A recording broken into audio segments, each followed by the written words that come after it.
Hey, what's going on, Champ Squad? My name is Insanity if you guys are new, and welcome back to another Apex Legends video. So we did just get the Evolution Collection event patch notes and trailer. If you haven't watched the trailer, go check it out. It looks pretty solid. I'm pretty optimistic about some of the changes they're bringing into the game, as well as some of the cosmetics and event items that will be coming in the near future. So I'm just going to quickly run through the biggest changes. I'm not going to go through each line of the patch notes, but I'm going to go through the big changes and my opinion on it, because there are a lot of changes coming to the game, not only in terms of legend rebalancing changes, but also the way they're changing certain weapons, buffing and nerfing certain weapons. So really the meta is going to change as a result of this new event, which is coming in a few weeks' time. So this is Rampart's takeover event. She's getting her own town, Big Mao, which you saw in the trailer and shown here in the patch notes. Looks pretty cool. The design definitely fits her character. I'm not a huge Rampart fan, so I'm not super invested in her storyline or her lore and the takeover. I really personally actually think that some of the other legends should have got a takeover and heirloom first, but she's going to get a BR and arenas takeover.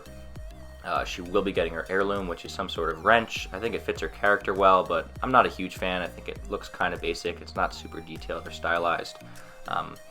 I don't know. I kind of have mixed feelings about it. I'm just not a huge Rampart fan, but let me know what you guys think. I think it looks okay. It's not too crazy, but it does fit her character pretty well. They're going to be introducing a bunch of new cosmetics into the game as well for the event. Some of them actually look really solid. If you guys saw from the trailer, that raid skin I think looks really nice. This one here looks really unique. Pathfinder skin looks solid, and there's also a Bangalore skin not shown here in the patch notes, but it was in the trailer and it did look really unique.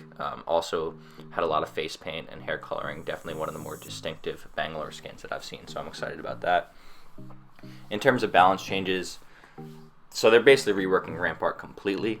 Instead of having to put her turret down and mount it, she can actually use it on the run, and I'm a little nervous about this being sort of game breaking, because the only thing that didn't make that ultimate any good was that she had to leave herself vulnerable and mount it down so she could get shot from the side or behind very easily. But if she can use this on the go, the thing's an absolute laser. So it's kind of like having her own personal sentry on the run, which I think's potentially going to break the game, but we'll see. I know they're trying to give Rampart some relevance since, you know, it's her event and they want you to buy the heirloom, so I think it's kind of profit driven that they're doing this, but hopefully it doesn't break the game too much.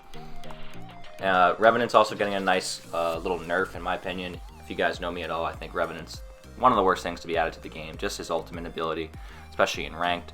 So they're actually making it that when he puts his totem down, it's similar to when Loba deploys her Black Market, where you get that kind of sound cue and see that flare given off. So you'll see this pulse, and you'll have more time to react when you get rev pushed.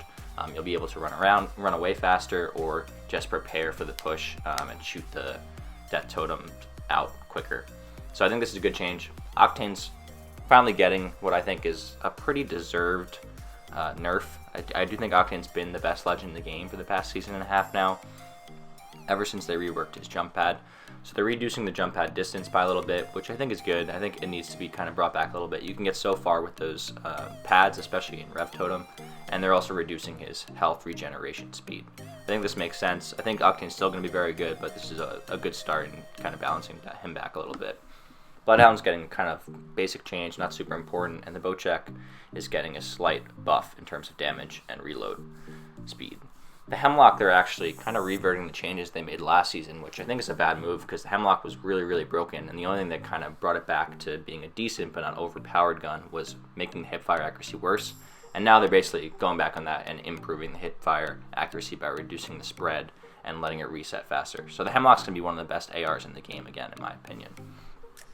They're also doing some changes to the Shatter Caps hop up with the bow and the 30 repeater, increasing damage, and some other changes in terms of stray speed for the repeater and so on. I don't think these are, in my opinion, going to be game changing, because these weapons aren't that good, but they will give them a little bit of a buff.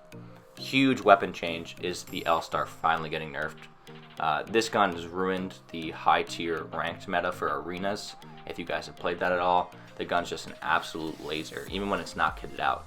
So they have increased the cool off time, which is good, and also really reducing how long it takes to overheat, regardless of what kind of level your L-Star is. So at base, it will overheat a lot faster. White, blue, it'll overheat a lot faster. And it's also a lot more expensive in arenas, which is good, because that's where I think the L-Star is the most used in arenas, and it's also the most broken. There's also some changes to the shotgun meta, with the Eve 8 and most of them getting a slight nerf to their damage. I expected this for the EVA 8, a little bit surprised from the Mozambique, but we'll see how that plays out. Triple Take got a slight change as well, but the secure package weapon, it's a very minor change, but you will be able to ADS a little bit quicker. What else we got going on? Quality of life updates. This is actually kind of big, so if you land on like a cliff or some sort of out of bounds region off a balloon tower to try to get over some team, you'll have to be a lot quicker. You only have half the time that you previously did, only 15 seconds to kind of jump down and get into the fight. This is also a huge quality of life change. This is a problem that I've been talking about for a while now. When you have a red shield and you want to pick up a gold, but it has less, you have a red, so it's considered a higher rank shield, and you have to hold down the swap, and it can get you killed a lot. So this is a good quality of life change. You'll be able to just pick up that gold shield from red. Evo shields and Deathbox will also show their health now, which is huge. It will just make it a lot easier. You won't hit those accidental swaps anymore. They still do need to fix that double swap glitch where you'll think you'll shield swap a shield, but you'll keep your old armor just because it's a higher rank, and it won't let you swap effectively. They're also making some changes about the early leaver warning, so that you don't leave games that get a penalty without realizing it, and so on. So yeah, those are kind of the big changes in the meta. I'm pretty excited about most of these changes. These are just bug fixes, but I do think the weapon meta changes that they're made and the legend meta changes are good. I do think that the All-Star needed to be nerfed. I think that Octane needed a slight nerf. Revenant got a slight nerf, which is good. The Hemlock getting a buff doesn't make a ton of sense to me, but we'll see. Overall, I'm pretty excited about this event, and I'm looking forward to seeing how it actually turns out in game and getting a closer look at some of the cosmetics. So let me know in the comment section what you guys think about the overall changes. I'm pretty excited. I think some of them were definitely deserved, especially Octane's nerf and maybe even a Rampart rework. I hope she's not broken, but her being able to move around on her turret, it kind of makes sense that she gets some sort of rework because her ultimate was probably one of the most useless in the game in the past. Anyways, let me know what you guys think. Enjoy the rest of the gameplay. I pop off here in a solo duos game, or a rando duos game, for I think around 3k damage, and I clutch up a couple times. I think you guys will enjoy it, and I'll catch you in the next one. Peace. Setting a portal. Portal placed. Reloading. Whole squad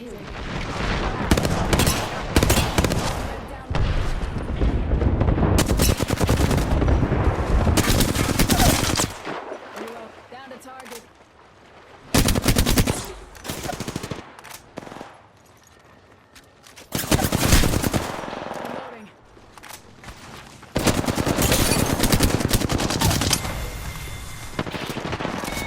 Confirm kill.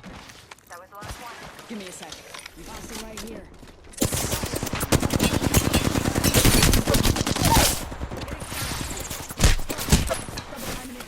Come on in.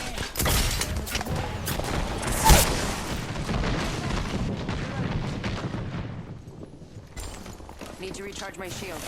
Give me a sec. Recharging shield.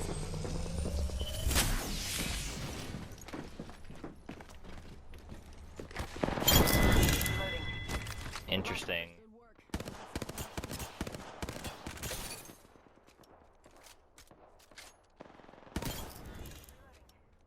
That was the whole squad. No quarter given.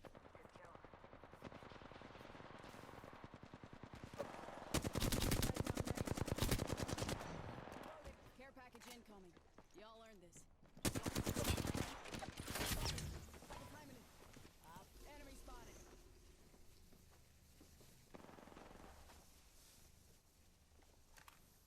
Enemies here. This place here. Enemy down.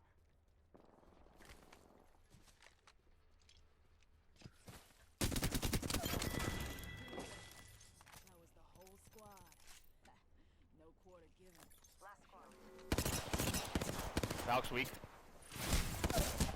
The other one killed me with Spitfire. We're inside the ring. Try to kill that Valk, she's weak. Positional advantage. Nice. This time I'm down.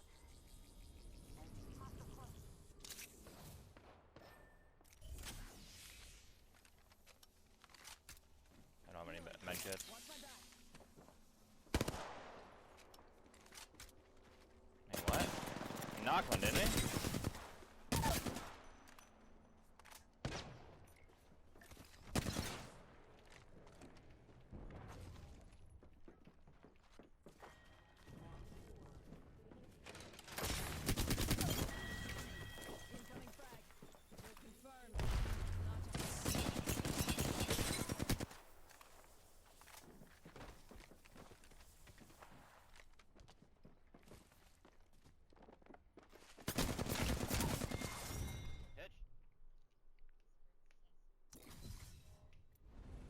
Nah, you're good, bro. GG's.